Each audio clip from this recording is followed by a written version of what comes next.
to actively do something. The ignorance, insensitivity, and negative response by the community to past incidents demands that strong, effective action be taken. This has not occurred. It is the lack of commitment by the administration and its empty rhetoric that has permitted racism on this campus to go unanswered. The college community has failed to meet the liberal principles it professes. If we students of color are truly part of this community, if healing is ever to take place, there must be action. We urge the administration to fully implement the Harambe proposals to the General Committee of February 9th. Our immediate demands, and this is sort of an encapsulation of what we went into the sit-in for. 1, we demand that a new administrative post be created. This person would serve as an advocate for students of color. This administrator will sit on the following committees: Advisory, General, Curriculum, and Admissions. This person's office should be located in the Center for People of Color. And on the administrator, he said that we have been giving serious consideration to the appointment of an assistant or associate dean for multicultural affairs, whose responsibilities would include working closely with students of color and arranging educational and enrichment programs focusing on multicultural issues. A number of the potential candidates were interviewed during July. We will hold further discussions on this position with faculty and students and plan to conduct additional interviews this fall. So they have a one. The administration, faculty had constantly been saying that they were committed to permanent structural change, to diversity, to knocking out the total Eurocentric curriculum and things like that. 2, the appointment of the following faculty to tenure-track positions: 5 black faculty members, 3 Latino faculty members, 3 Asian faculty members, and 2 Native American faculty members. 3 of the black faculty members would teach race-specific courses, and 2 would teach non-race-specific courses. The Asian, Latino, and Native American faculty would teach race-specific courses. The college is committed to doubling the number of faculty of color on tenure-track appointments by making 6 additional tenure-track appointments of faculty of color over the next 5 years. The first 3 appointments will be in political science, Afro-American literature, and anthropology. This commitment is considered a minimum goal and assumes that the present number of faculty of color will be maintained as a base. This is one that was written after that one. It says, it's really confusing because like there's these numbers and it doesn't make any sense, so we have to talk to the administration about that later. But it says the faculty and administration have made increasing the number of faculty of color one of our highest priorities. Faculty search committees and the advisory committee on appointments have worked diligently toward our announced goal of increasing the number of faculty of color on tenure-track appointments by 6 over the next 5 years, with the first 2 to be appointed by fall of '89.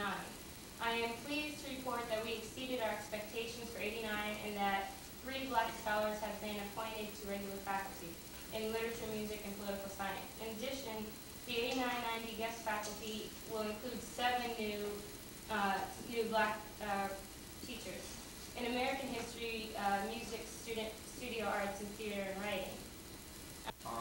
Our proposal was originally for 5 black faculty members in tenure-track positions, which would, if they have tenure, then they're like a permanent change in the college curriculum. Whereas if it's, if they hire, no matter how many they hire, it can be, if it's a guest appointment, they can just be here for 1 year or just enough to sort of satisfy us for like as long as we go to college here, and then as soon as we're gone, we'll just be rid of them. For 4 years, the seniors who graduated last year has submitted a proposal which John Antish will explain to you more about in a few minutes. In regards to different things, like I said, this proposal had been submitted for 4 years and had not been recognized, and it's about the same proposal that had been submitted 20 years ago that had not been recognized, from 20 years and then from 4 years. So basically we're saying it's about time something happened. The third demand, a center for people of color. This will be a center for political and social activity for students of color. Also a place where growth, nurturing, expression, and sharing of our ethnic identities will take place. This permanent structure should be a Midway house or something comparable. And it would not be a residential house for students of color. In other words, people wouldn't live there. It would be a center where all students could go, including white students, to find out about various ethnic cultures. We continue to work toward making our limited gathering spaces more effective. Within the next few weeks, building a new insulated room for band practice for all you black band people. The new band room will be in the old student publications office in the basement of DA. The student publications office is now located in the former TV room in the pub. The pillow room in the library has been redesigned and refurbished. While the comfortable lounge pillows and relaxed atmosphere remain,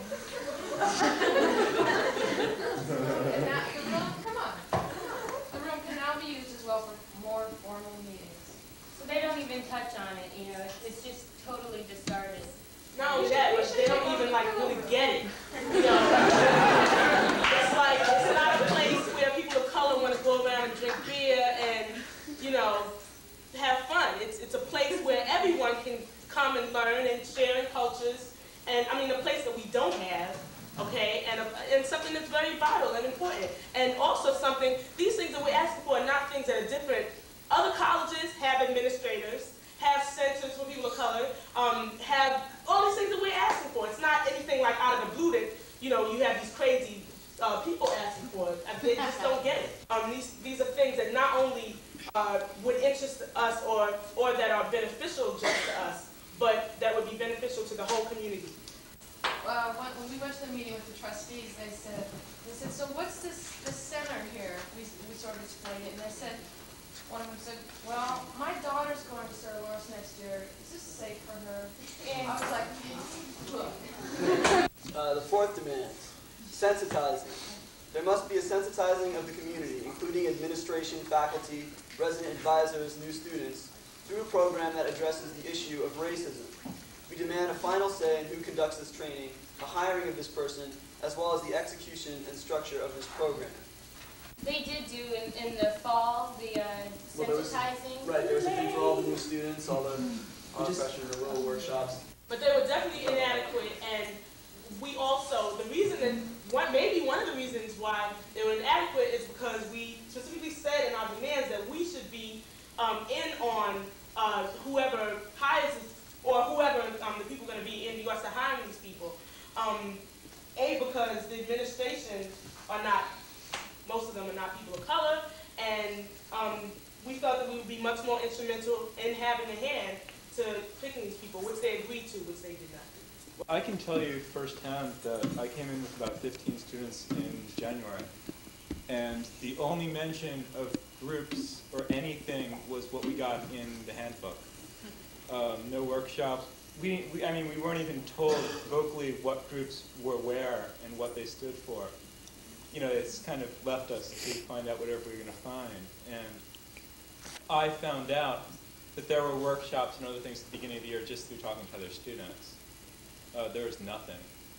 Let's think for a second. If we have these workshops all during the year, I mean some real workshops, you know what I mean? If we have things that are promoting racial diversity and things like that, then that would tell people that there's a problem. You know what I'm saying? And Sarah Lawrence has always been a place that says, you know, we're all individuals, let's come together and let's blend and you know, just drink tea and we started vanilla. But, you know, it's just not like that. You know what I mean? And they have these few namby-pamby workshops, you know, in the beginning and claim that they're for racial diversity and everything like that, and it's kind of hushed afterwards. You know, so they don't want to admit that they have a problem, basically. I can say that like the pilot that I went to was like very, very discouraging. They split the group of students into two different groups, and they trained like each group separately, like to be like a different culture. Like the group that I was in, like our customs were that we stood next to each other, we played this little game with cards, and we always talked about our fathers. And then the other group that was in a different room, we didn't know what their customs were. And then they took like two from this group and they walked to the other group and to see what it was like to be in a culture that was alien to them. So we decided that it needed to be taken, the struggle needed to be taken to a higher level.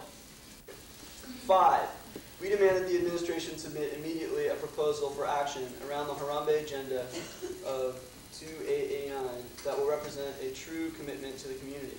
The action must also be used as a framework to immediately address the Asian American, Latino American, and Native American presence on campus. We demand action in the form of an all-campus mailing within 48 hours regarding the demands listed above. By executing these demands, this SLC community will be enriched and will better fulfill its promise of progressive education. Right, so basically, this document was sort of our ultimatum. We took over the administrative building, which is Westlands, for 5 days. We took it over on the Monday before spring break. Just sitting at Westlands business. Do you think the people are meeting on Westlands lawn? Really? But it's my understanding that they're coming in here. Is that right? Or are they sitting in out there? Well, what do you figure a sit-in is? Sarah Lawrence is a damn shame. 20 years and still the same. Sarah Lawrence is a damn shame. 20 years and still the same. Sarah Lawrence is a damn shame. 20 years and still the same. Sarah Lawrence is a damn shame. 20 years and still the same. I guess I